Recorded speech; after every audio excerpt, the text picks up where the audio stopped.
I was in a tux under crystal chandeliers standing next to the woman I loved, and the little girl who called me her maybe dad, when my mother gave that cold little smile and said, "You really think parading a single mom from the South Side makes sense for our family name?" And that 5-year-old stepped in front of Gabrielle, chin up, and told her, "Just because you wear diamonds doesn't mean your heart is worth anything." And the whole ballroom went dead quiet, while every donor and camera watched to see whose side I would choose. In that second, I knew I was done being their polished investment, and that I was choosing my family, even if that family did not fit the picture they had built for me. If you want to know how a kid in a yellow dress had that kind of power, you have to go back to the night I thought I was being stood up. Friday night. A Lara Bistro, white tablecloths, soft jazz, the kind of place where the forks cost more than a week of groceries, and I am on my third glass of water, staring at an empty chair, while people pretend not to notice the billionaire eating alone. My name is Andre. I built a hospital security company out of a cramped dorm room. People call me self-made, but I grew up in a house where love sounded like, "Do better." So when my assistant set me up with someone real, I said yes and immediately felt stupid about it. 10 minutes late, okay. 20, fine 30. The pity looks start. The waiter asks if I want to give up the table.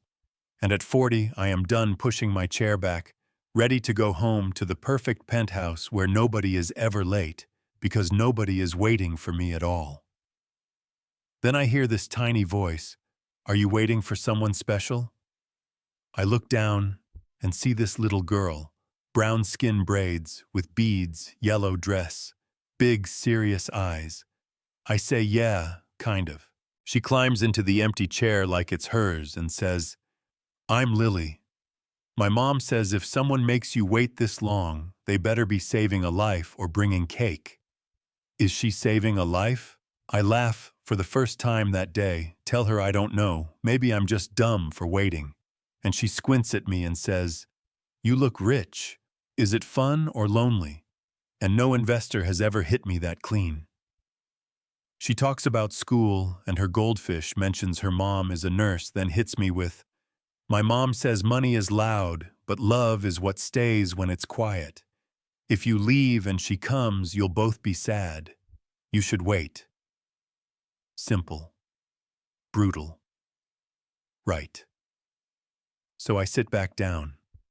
A minute later, I hear Lily, and here comes this woman, hospital badge still on her bag, red dress thrown on, crooked panic all over her face until she sees Lily safe at my table. She hugs her, apologizes to me, to the waiter, spills out this story about a crash victim, short staff, no sitter, traffic wrong number, and finishes with, "If you want to walk out, I get it."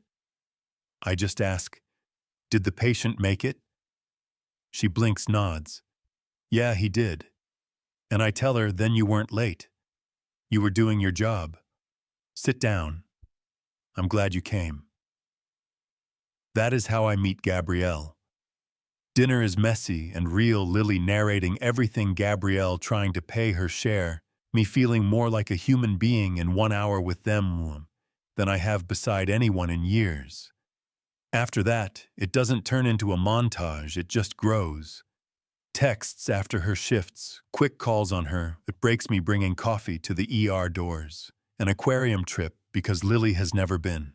Watching them in front of the tanks, Lily sliding her hand into mine like it's natural, Gabrielle watching her with that tired, fierce love does something to me I can't undo.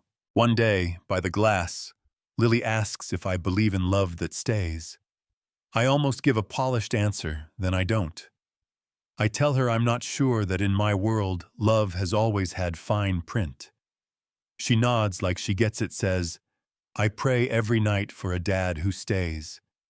Maybe God sent you," then runs off, leaving me there with my chest wide open. Gabrielle tells me about her ex, how he left when being a father stopped being cute and started being work. How he called her boring for choosing their kid, how she left and never begged him for help. She doesn't sell it as drama, just facts. That quiet dignity hits harder than any speech about success. Then one morning, an envelope shows up under her apartment door, building sold 30 days to vacate. She works doubles and scrolls listings in the break room, sees the numbers, refuses to tell me because she will not be the girl who dates a rich guy and suddenly can't handle her own rent. The only reason I find out is because Lily is at my place setting the table and says casual, "When we move, can my room be purple?" The new places are small and kind of scary, and everything in me goes still. I look at Gabrielle, see the truth all over her face. I ask why she didn't tell me. She fires back, that it's not my problem, that she has taken care of them alone for years, that men with money show up with help and then vanish, and she is not doing that to Lily again. It stings, but I know exactly where it comes from. I tell her I have a vacant townhouse in a safe neighborhood, 3 bedrooms, 10 minutes from the hospital, sitting empty, and I want them there, no rent until she's steady. She says absolutely not. I tell her this is not charity. This is me saying I care if you sleep at night. If I'm in your life, this is part of it. She stares me down and says, "If you ever throw this in my face, we're gone."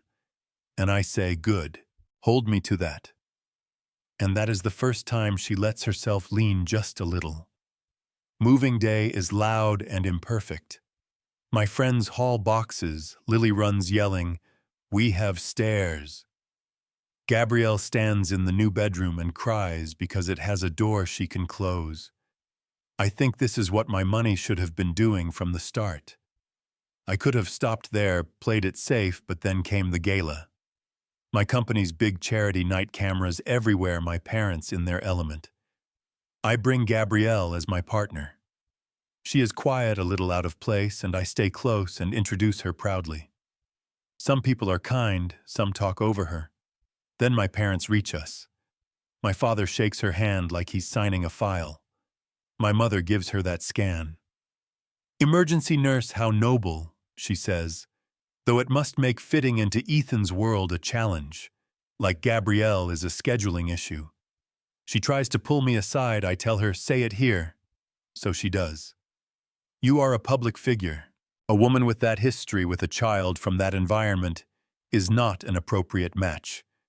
Optics matter. Legacy matters."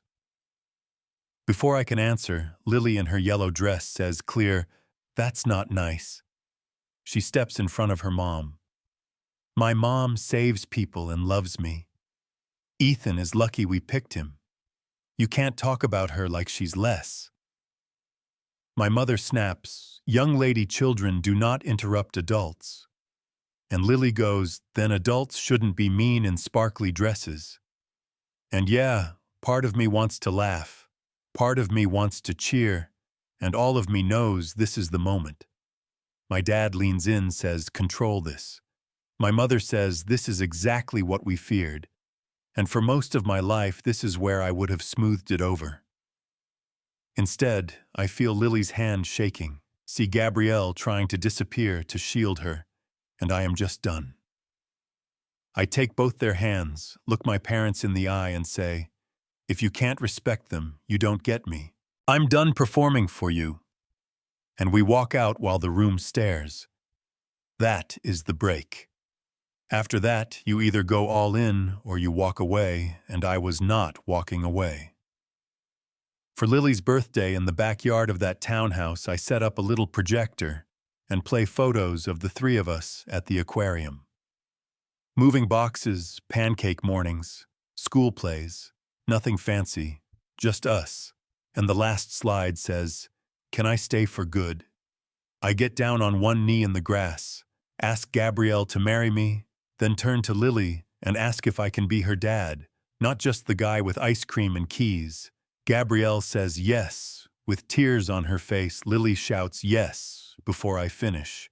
And that is our real contract. We have a small wedding in a garden. Lily throws petals like it's her job. My parents send a formal card and stay home.